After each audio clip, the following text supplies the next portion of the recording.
The first recipe I have for you is a Greek salad. I like to start the week using my freshest ingredients. In a typical Greek salad, you have a pepper, red onion, Kalamata olives, tomatoes, cucumber, and then a beautiful crumble of feta at the end. I'm going to use spinach as a base because I think it will be a good way to bulk up the salad and give some color, some added fiber, and some iron. The other thing that I really like about a Greek salad is the very simple dressing that you can make with it. It's the regular things you would have in your kitchen, the staples such as olive oil, salt and pepper. I always have a bowl of lemons in my home, and dried oregano. That's all you need to make a very simple dressing for a Greek salad. So I'll start with the spinach. So this spinach came from the market. After I got it home, I took it out and washed it in the sink. And this is how you can do your spinach. You can prepare this on a Sunday if you want, wash it, put it into a kitchen towel, and then it stores easily in your fridge. We'll start by building the base of the salad. Simply put your leaves on a plate.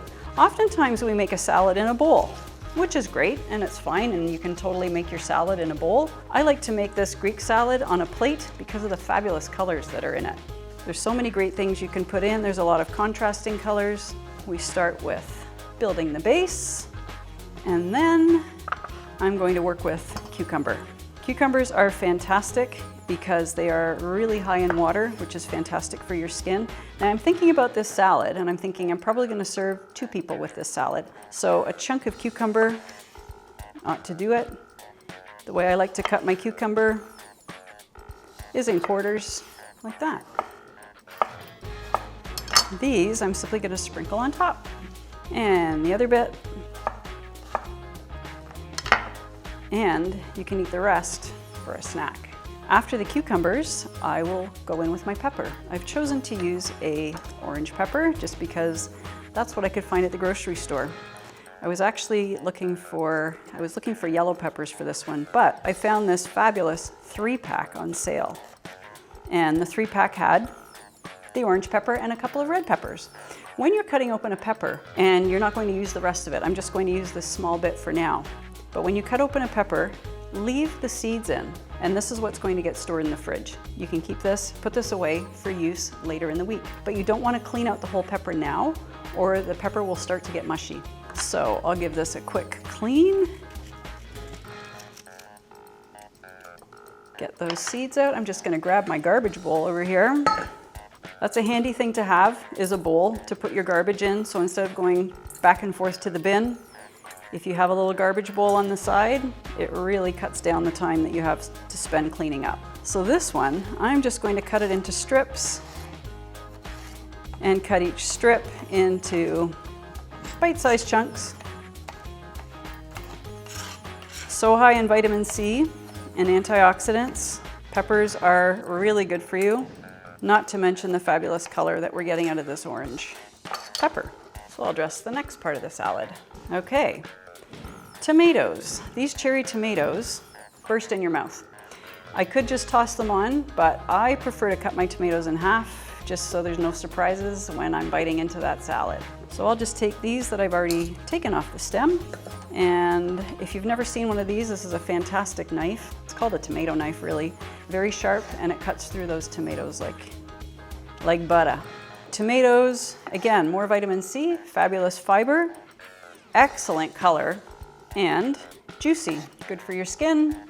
They have something in them called lycopene, which is a cancer-fighting element to a tomato. It's better utilized when a tomato is cooked. They've got all these fabulous nutrients in them, and it's the way to go. Next thing I'm going to use is my red onion. Easiest way to do this is how I teach my students, is to cut it from the north to the south pole. We're going to use this half of the onion. I'm just going to take the top off, and I'd like to have little semicircular bits to throw on because I think it'll add a nice little contrast to what else is going on. Sorry for the crunch. Here we go. Now you've got something to hold on to on the end. So very thinly slicing this onion. I prefer a nice thinly sliced red onion. It's up to you how much you want to put on, how powerful you want that salad to be. So So here we go. Little crumble of red onion. So good for you. Another antioxidant, anti-inflammatory. Beautiful. Look at that gorgeous red onion. Okay, so let me just take those out of the way so we can get on to an even funner part, just sprinkling the Kalamata olives. You can take the pit out. I think it's kind of fun to stop and taste your food as you're going along and take a moment. So I'm going to leave the pits in. Here we go. Olives ready to go. Those olives are from the Lindengracht market, which is great. Effie sells fantastic olives and cheese. Speaking of which, here's the feta. So feta is made up of sheep's milk and goat's milk. The fat particles in sheep and goat's milk are smaller than cow's milk, so they are easier to digest. That's the basic part of the salad. Now, the next part is the dressing, which, as I said earlier, is so easy. You do next to nothing for this. Drizzle of olive oil over the top. Usually with dressings, you do a 2-to-1 ratio, 2 parts olive oil to 1 part acid. And in this case, it's going to be a lemon. So this lemon, ready to go. I don't see too many seeds in there, but I'm just going to hold my hand underneath it in case any seeds escape. Beautiful lemon on top.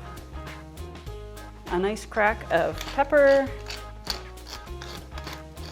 A beautiful sprinkle of salt, sea salt. And finally, the oregano. And there you go. There's your Greek salad for 2 people. We have a few vegetables left over, and we can see these again later on in the week. So a good way to store your red onion so it doesn't smell up the rest of the things in your fridge is to put it in a jar. So red onion in a jar. The pepper, I would suggest putting it into a container with a lid. And remember, don't take the seeds out. Lemon can just be stored on a plate upside down so it doesn't lose the juicy part and it won't dry out. And finally, your feta can be stored in a small container.